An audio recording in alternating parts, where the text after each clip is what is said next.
All right, we just finished putting together the slides for the Christmas story, and we introduced you to Mark Antony and Caesar Augustus and Herod the Great. And so now we're picking up the history from there, and we're covering some of the other leaders and coins that were around during the life of Christ. So we'll take a look at Archelaus then, which is Herod's son, and then Ambibius and Valerius Gratus. We have a coin from a foreign country that we'll explain how that fits in a minute. And then we have Pontius Pilate and Tiberius. I'm joined again by Jake Gorsica, who's going to walk us through some of the history of the time of Christ and how it's represented in the coins that we're looking at. So Jake, take over. We're going to start with Archelaus. Let's tell us about the coins and about his life. Okay. Archelaus was king of Judea after Herod. In fact, his name was Herod Archelaus. He was the son of Herod the Great, but his power was a little bit more ceremonial than his father's had been. By this point, Rome completely ruled Israel. He was actually one of the last kings. There were a few that popped up after Christ's time, but he was one of the last kings, especially of Herod's line. In fact, it mentions in the Bible that when Mary and Joseph fled to Egypt to get away from Herod, an angel told them they could return to Israel. So they came back, but then they found out that Archelaus was in power. Because he was Herod's son, they were afraid of him. That caused them to go up to Galilee and live near Nazareth. This coin was minted during a pretty small period of time. Archelaus didn't reign for a long time, so it's between 4 BC and 6 AD. If you look to the left, that's the reverse of the coin, you see a bunch of grapes, and then on the obverse, you've got a helmet, a crested helmet. Again, the reason for these inanimate objects was that the Jews weren't allowed to possess graven images, so this coin just had inanimate objects, no animals, no humans. All right, thanks. Right, this next coin, I've chosen to include it simply because it was one of the first Roman governors of Judea. In fact, I believe he was actually the second. He only reigned for a few years as governor. We don't know a whole lot about Ambibius. I mean, if you look at Wikipedia, you're going to find that the article on him is about 2 sentences long, and it contains pretty much everything I said. This coin bears the image of an ear of barley on one side. That's the side we're looking at. It's so worn out you can barely tell what it is. I didn't even bother with the other side because the palm tree that you were supposed to see there has been completely obliterated. All right, thanks.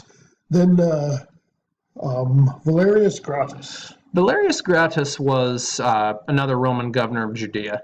History doesn't remember a whole lot of him, although we do know that he put a certain high priest into power who was high priest during the time of Christ's crucifixion. By this point, the high priests were actually appointed by Roman governors, which really isn't in accordance with Jewish law, but there wasn't much they could do about it. He was also made famous for his appearance in fiction. In the book Ben-Hur, Valerius Gratus was riding through town when Judah accidentally knocked a ceiling tile off of the roof, and it fell to the ground, and that was what these rebels thought was the symbol, which is what, or not the symbol, the signal, rather, for their attack, and that's what got Judah in trouble. Anything special about the coin? Not particularly. You can actually see the name of Augustus's daughter on this coin written in Greek. If my memory serves, it's been a while since I've read about Gratus, but I believe that's whose name is on the coin. You can also see a date. If you look at the little palm branch underneath, there's a letter L, and that stands for, it was the symbol for the word year. And on the other side, you can see some Greek letters. They were obliterated, but each letter represented a certain number. So it would have the name of the emperor usually, and then year and the number. So let's pretend it was Augustus for a minute. It would say Caesar Augustus, year 25. That would be the 25th year of the reign of Augustus, which would allow us to date the coin. All right, thanks. All right. Now, how does this play into the life of Christ? It does seem kind of odd to bring up a coin of Carthage. In fact, this one comes from a great deal before Christ. It was minted in Spain during the Second Punic War with Hannibal, in the famous crossing of the Alps with the elephants. The reason I've chosen to mention this is this specific coin was actually unearthed in Israel. And it kind of plays into the idea of the money changers. We hear at one point that Christ grew angry with the money changers and threw them out of the temple. What was going on there is that Jews from all over the empire came to pay an annual tax that they owed to the temple. There was only one coin you could pay that tax with. That was the Tyrian shekel.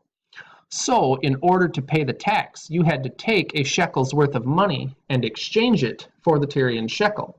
This Carthaginian coin that was found in Israel, I can't help but imagine that maybe this was one of the foreign coins that was changed by the money changers. There's no proof. Israel was kind of the confluence of a couple ancient trade routes, so you had coins from all over the world showing up here, which is what makes Israeli hoards some of the best to go through, because you get coins from all over the place.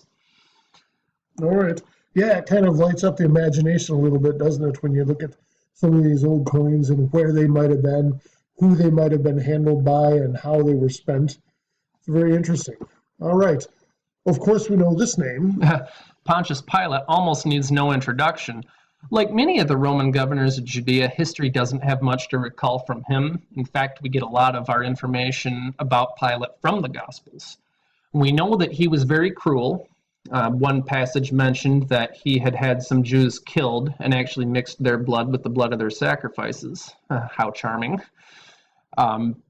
He actually was the one who sentenced Christ to death. He didn't want to have Christ killed, but that was really more for political reasons. He wanted to save his own skin. He didn't want to kill an innocent man. There are some sources in history, and we don't know how credible they are, that would claim Pontius Pilate was a personal friend of the emperor. So every time he would do something completely illegal, he would be recalled to Rome. He and Tiberius would sit down, have a few drinks, laugh it off, and he'd be sent back to Israel. Well, there was another man who claimed to be a Messiah sometime after Christ. Pilate had him killed in roughly the same way. He was recalled to Rome, as the story goes, laughing the whole way, thinking he'll get off easily again. He steps off of his ship and learns that Tiberius has died and there's a new emperor. According to tradition, Pilate was then exiled somewhere in the north of the Roman Empire, possibly Germany, and was never heard from again. We can't really verify any of these stories, but at the same time, we can't really prove they aren't true either. All right, thanks. Oh, now tell us about Tiberius. Yeah, I've already mentioned Tiberius under Pilate, but Tiberius was the second Roman emperor. He succeeded Augustus. He was Augustus's stepson. Now, he wasn't Augustus's first chosen heir. There were quite a few people that Augustus picked, but they all died, so that made Tiberius the next choice. He and Augustus did not get along very well. In fact, he exiled himself to the island of Rhodes just to get away from Augustus's family at one point.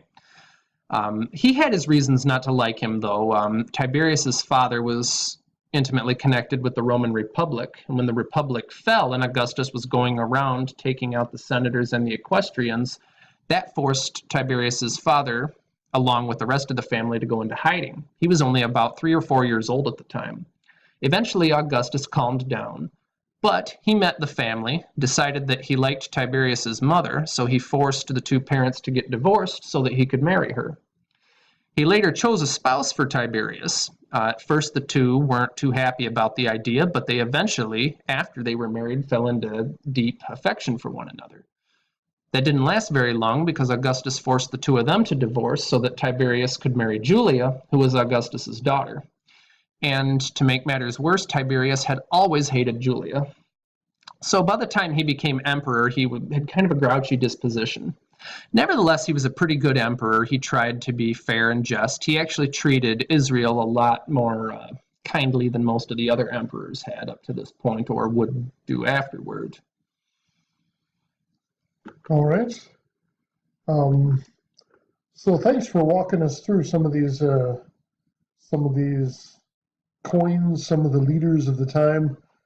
It gives us a good perspective on history. We hear the stories, but to see and to handle some of the things that were around during that time, it gives us a real perspective on what was happening and adds some gravity to the stories that we hear in Scripture. So thanks for hanging out. Look Thanks for forward having me. to watching some of the other videos that we've done. If you haven't seen all of them, we've done several on coins from different time periods, and you're welcome to check out the Basin and Towel channel and look for the ones that mention coins, and you can catch all of Jake's work on behalf of seeing some of the history right before your eyes. So look forward to having you back to do some other stuff with us. Thanks.